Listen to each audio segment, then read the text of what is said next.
tacos or my variations of taco wraps that you could do to eat like a bodybuilder or eat carb conscious, whatever fits your lifestyle. Today I'm going to be cooking the chicken after clean and cut, because it was 6 pounds. I probably lost about a pound after I cleaned it all because it's not really cleaned whatsoever, so all the fat's hanging on there.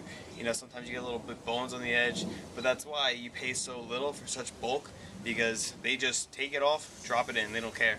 So I ran under water, cleaned it off, sliced off some of the fat, most of the fat of course, and then now it's barbecuing. So these are all the breasts I got. About 5 pounds, 12 bucks. You really can't beat that at all. It's really nice, it's convenient. So 5 pounds is gonna last me maybe 2.5 days at that, and then we'll do it again. So roughly I spend like 40 bucks a week in chicken alone.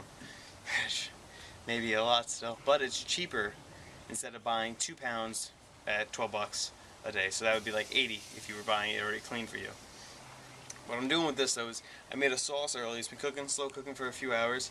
Tomatoes, onions, garlic, only a little bit, garlic powder and onion powder as well, because then you don't get any sugars, not getting any sodium, you're not getting anything at all, which is great, which is why I love it. It gives it a nice flavor as well. Dropped a little bit of pepper in there, no salts, really at all. But you gotta remember something. I am using whole tomatoes in this, obviously, to make a sauce. But think about it. If you use ketchup or anything, you're using about 4 grams of sugar for 1 tablespoon. So you're probably not even using 1 tablespoon. Roughly, you use about 2, so that's 8 per serving. So 8 grams of sugar, you get that in like 3 slices of dough, if cooked properly. It's gonna cook down the water a lot. Plus, I'm throwing a whole bunch of other stuff in there. So if you work with it, do a little thin crust. You can make a spread. Get the same amount of sugar. If you're worried about the sugars, if you are, I'm personally not, because I use condiments right now, off season.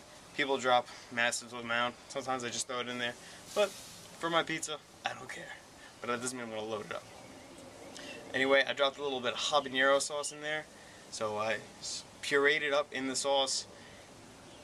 It's going to be good. It's going to be spicy. It's going to help with the breakdown of the food, speed up metabolism, probably clean out my nose, my sinuses, even though they're not clogged at all. I'm just saying I probably will be dying while eating this, which is going to be awesome.